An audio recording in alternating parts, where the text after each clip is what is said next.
পিনাকি ভট্টাচার্যকে অনেক ধন্যবাদ জানাতে চাই। তিনি ওয়ান স্টপ সেবা শুশ্রূষার কথা বলেছেন গত আন্দোলনে যারা আহত হয়েছেন তাদের জন্য। সরকার এদিকে কাজ করছেন, আমি লক্ষ্য করছি, এটা একটা ভালো জিনিস। 2 নম্বর, আমি বলতে চাই ডক্টর ইউনূস একটা ভালো কাজ করেছেন। তিনি দেশে যে টাকা আনছেন এইটাই কিন্তু বড় কথা। আপনারা নির্বাচন চাচ্ছেন অনেকে, কিন্তু মনে রাখতে হবে যারা চাইছে নির্বাচন তাদেরকে বলতে হবে দুটি কথা। টাকা আসবে কোত্থেকে?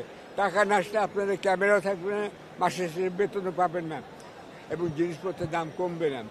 এই টাকাটা আনছেন ডক্টর ইউনূস। ডক্টর ইউনূস বিদেশে খ্যাতিমান লোক, তার আবেদনে সাড়া দিয়ে অনেকে দিচ্ছেন। সুতরাং ডক্টর ইউনূসকে আপনারা যেতে দেবেন না, তাকে ধরে রাখেন, তাকে কাজ করার সুযোগ দিন। 15-17 বছর জঞ্জাল 15 মাসও যাবে না।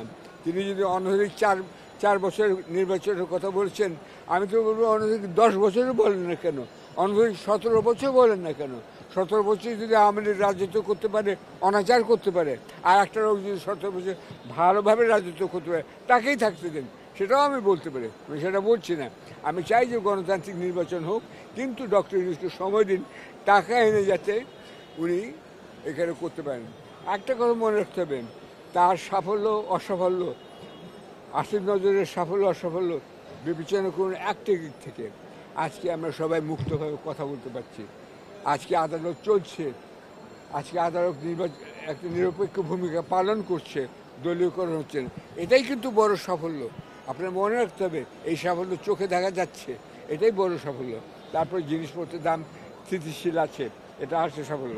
আমাকে যে এই যে মামলা, মিথ্যা মামলা থেকে অব্যাহতি দিতে হবে, এই চার্জ ফেলে দিতে হবে। আসিফ নজর সেটা করতে পারেন, আইনমন্ত্রী হিসেবে তিনি যে করবেন, ধন্যবাদ তাকে সেদিন দেবো। আর আমি বলবো যেসব রাজনৈতিক নেতা কর্মী এখনও জেলে আছেন, প্লিজ প্লিজ তাদের সবাইকে এক ঘোষণায়, সেখানে তারেক রহমান, ম্যাডাম খালেদা জিয়া, মির্জা ফখরুল এবং অন্য যারা আছেন সবার যেন এক ঘোষণায় মুক্তি দেওয়া হয়, এইটুকু কামনা করছি।